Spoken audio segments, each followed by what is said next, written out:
Hello and welcome back to my channel friends. నా పేరు గాయత్రి. నేను ఇక్కడ home organization and decoration related videos చేస్తూ ఉంటానండి.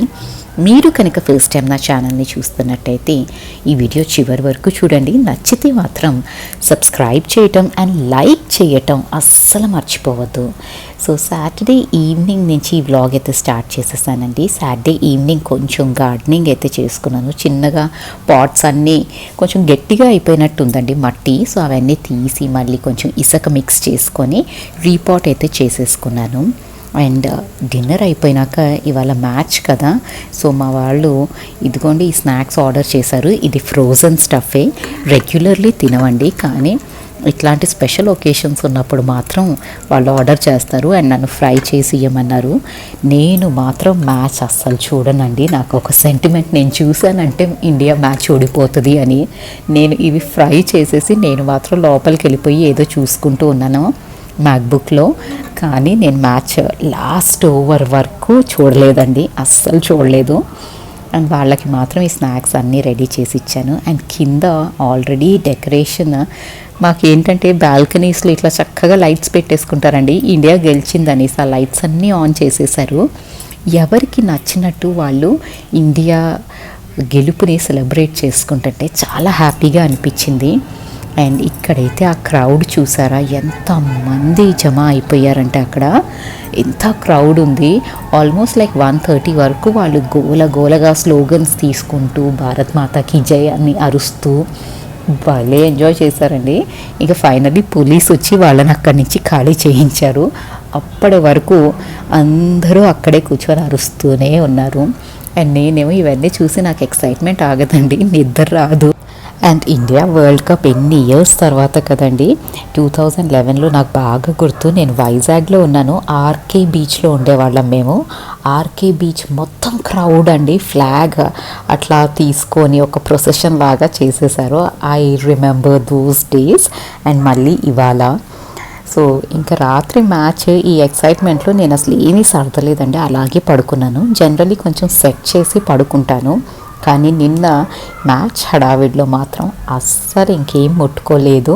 మ్యాచ్ గెలిచినాకేమో వీళ్ళందరినీ చూసి నేను హ్యాపీగా ఫీల్ అయిపోయి ఏమి పని చేయలేదు. సో ఇవాళ పొద్దున్నే లేచి స్నానం అయితే చేసేసి ఫస్ట్ కొంచెం టైర్డ్గా అనిపించింది. జనరలీ అంత లేట్గా నేను మేల్కోనండి, నేను జస్ట్ 10-10:30 కల్లా పడుకుండిపోతాను. కానీ నిన్న ఆల్మోస్ట్ 1:30 కూడా అయ్యింది. ఎందుకంటే నాకు I can hear them shouting అనమాట రోడ్ మీద అదంతా. సో లేట్ అయితే అయ్యింది. పొద్దున్నే లేచి అందుకని కొంచెం కాఫీ పెట్టుకుందాం అనేసి పాలు తీశాను.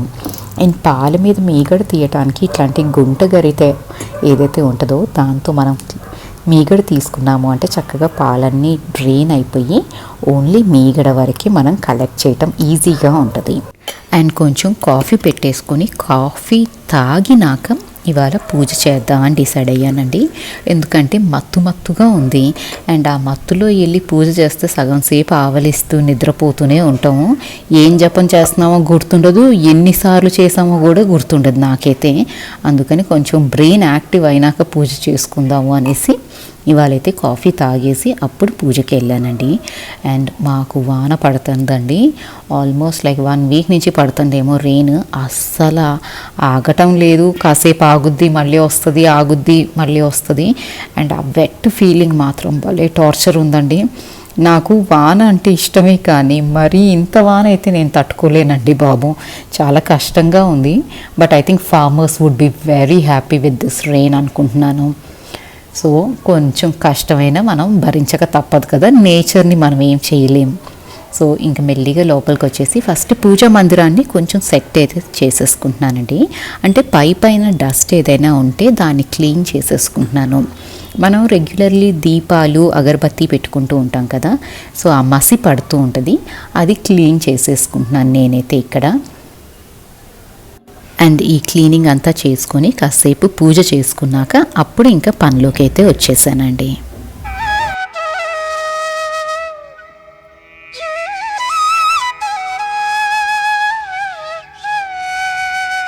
అండ్ ఇట్లా చిరాగ్గా ఉన్నప్పుడు, విసుగు వచ్చినప్పుడు ధూపం వేసేసుకున్నాము అంటే కొంచెం ఇల్లు కూడా ఫ్రెష్ ఫీలింగ్ ఉంటుందండి.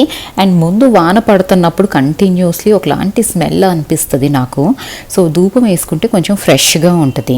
సో నేనేం చేస్తున్నానంటే ధూపం ఈ బాక్స్లో వస్తాయి కదండి సాంబ్రాణి కప్స్, వాటిల్ని ఇట్లాంటి ప్లాస్టిక్ కంటైనర్లో స్టోర్ చేసి అయితే పెట్టేసుకుంటున్నాను.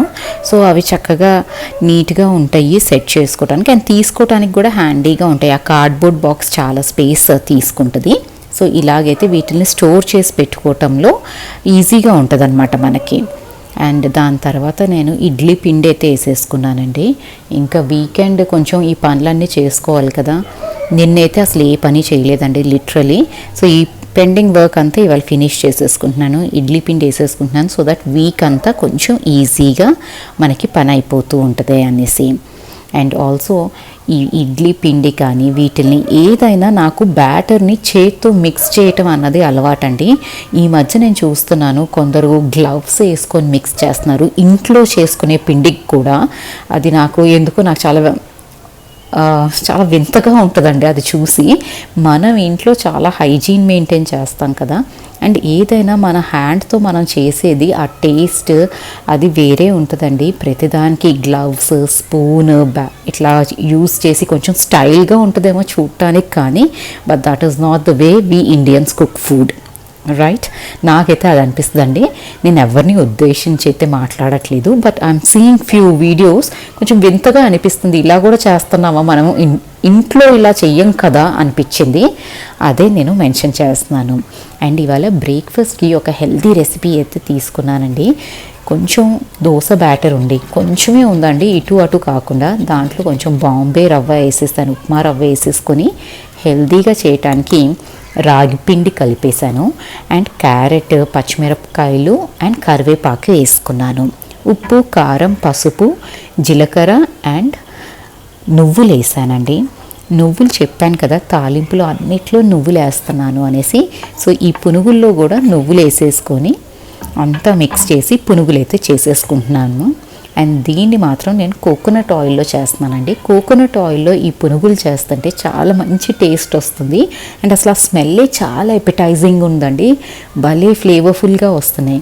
సో నేనైతే కోకోనట్ ఆయిల్లోనే ఇవన్నీ చేసేసుకున్నాను. అండ్ ఇంట్లో అందరికీ కూడా చాలా ఇష్టం అండి ఇట్లాంటివి.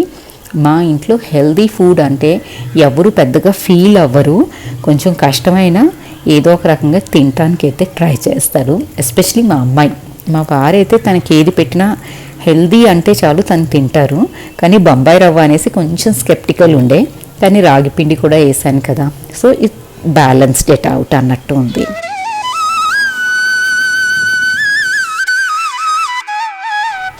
అండ్ ఇంకా బ్రేక్ఫాస్ట్ చేసినాక ఇవాళ కొంచెం క్రాక్స్ అన్నీ వాష్ చేసేద్దాం అనుకున్నానండి. ఎందుకంటే వానాకాలం కదా, అవంతా మురికి అయిపోతున్నాయి. వాకింగ్కి వెళ్ళేటప్పుడు నేనైతే స్నీకర్స్ వేసుకోవట్లేదండి, ఇవే వేసుకుంటున్నాను. కొంచెం కాసేపు అయినా కింద వరకు వెళ్ళేసి వస్తున్నాను అనమాట. ఇంట్లో ఉండి బోర్ అనిపిస్తుంది, ఒకలాంటి లో ఫీలింగ్ అన్నది వస్తుంది. సో నేను కిందకి వాన తగ్గినప్పుడు వెళ్తాను ఏదో ఒక టైంలో, అప్పుడు ఈ క్రాక్స్ వేసుకొని వెళ్తే బాగా మురికి ఇవన్నీ అయిపోతుందండి. అందుకని అన్నీ తెచ్చేసి నావి, మా వారివి, మా అమ్మాయివి, అందరివి క్రాక్స్ ఇవాళ వాష్ చేసేద్దాం అనేసి ఇక్కడ వాషింగ్ ప్రాసెస్ అయితే స్టార్ట్ చేశాను. ఇవి సింపుల్ ఉంటాయండి, క్రాక్స్కి పెద్దగా మనం కష్టపడాల్సిన అవసరం లేదు, నానపెట్టి రుద్దాల్సిన అవసరము లేదు, చాలా ఈజీగా మురికిపోతాయి. జస్ట్ వాష్ చేసుకొని నేనైతే ఇది డైల్యూట్ చేశానండి, డిటర్జెంట్ డైల్యూట్ చేసి కొంచెం స్ప్రే చేసేసుకున్నాను. అండ్ వీటిల్ని చక్కగా పాత బ్రష్ ఏదేదో ఉంటుంది కదా దాంతో మనం క్లీన్ చేసేసుకున్నాం అనుకోండి, చాలా ఈజీగా అండ్ నీట్గా వచ్చేస్తాయి క్రాక్స్ అన్నీ. అండ్ వానాకాలం ఎస్పెషలీ మనం ఇట్లాంటి ఫుట్వేర్ సెలెక్ట్ చేసుకున్నాము అంటే మనకి అది తడిచిపోయినా కూడా పెద్ద ప్రాబ్లం ఉండదండి. ఇట్లా క్లీన్ చేసేసుకుంటే డస్ట్, దాని మీద ఏమైనా వాటర్, డస్ట్ ఇట్లాంటివి పడ్డా కూడా క్లీన్ అయిపోతాయి. అండ్ అదే లెదర్వి అట్లాంటివి వేసుకున్నాం అనుకోండి, ఆ వెట్వి మనం రెగ్యులర్లీ వేసుకుంటూ ఉండేసరికి కొంచెం ఫంగల్ ఇన్ఫెక్షన్స్ కూడా వచ్చేస్తూ ఉంటాయి, ఫీట్ పాడైపోయే ఛాన్సెస్ ఉంటాయి. అండ్ ఆ ఫంగల్ ఇన్ఫెక్షన్స్ వచ్చినాక మళ్ళీ అదొక పెద్ద న్యూసెన్స్ లాగా ఉంటుంది. సో కొంచెం కేర్ఫుల్ కేర్ఫుల్గా మనం ఫుట్వేర్, మన ఫీట్ హైజీన్ కూడా మెయింటైన్ చేయాలండి. రైనీ సీజన్ ఎస్పెషలీ అస్సలు వీటిని ఇగ్నోర్ అయితే చేయకూడదు. సో నేను అందరివి ఇవేంటంటే మేము టెంపుల్కి వేసుకెళ్ళినా ఎక్కడికి వేసుకెళ్ళినా ఇవే యూస్ చేస్తామండి. వాన పడుతున్న రోజు మాత్రం ఓన్లీ ఇవి. సో ఇవన్నీ ఇట్లా వాష్ చేసి అయితే పెట్టేసుకున్నాను. అండ్ ఇక్కడ వరకు మీరు నా వీడియో చూస్తున్నారంటే మీకు ఏదో ఒక్క ఆస్పెక్ట్ అయినా నచ్చే ఉంటుంది కదా. So please do consider subscribing to this channel. Like చేయడం మర్చిపోవద్దు అండ్ మీ ఫ్యామిలీ అండ్ ఫ్రెండ్స్తో షేర్ చేసుకోవడం మర్చిపోవద్దు. Thank you so much for watching this videos and me comments కోసం ఎదురు చూస్తూ ఉంటాను. Thank you.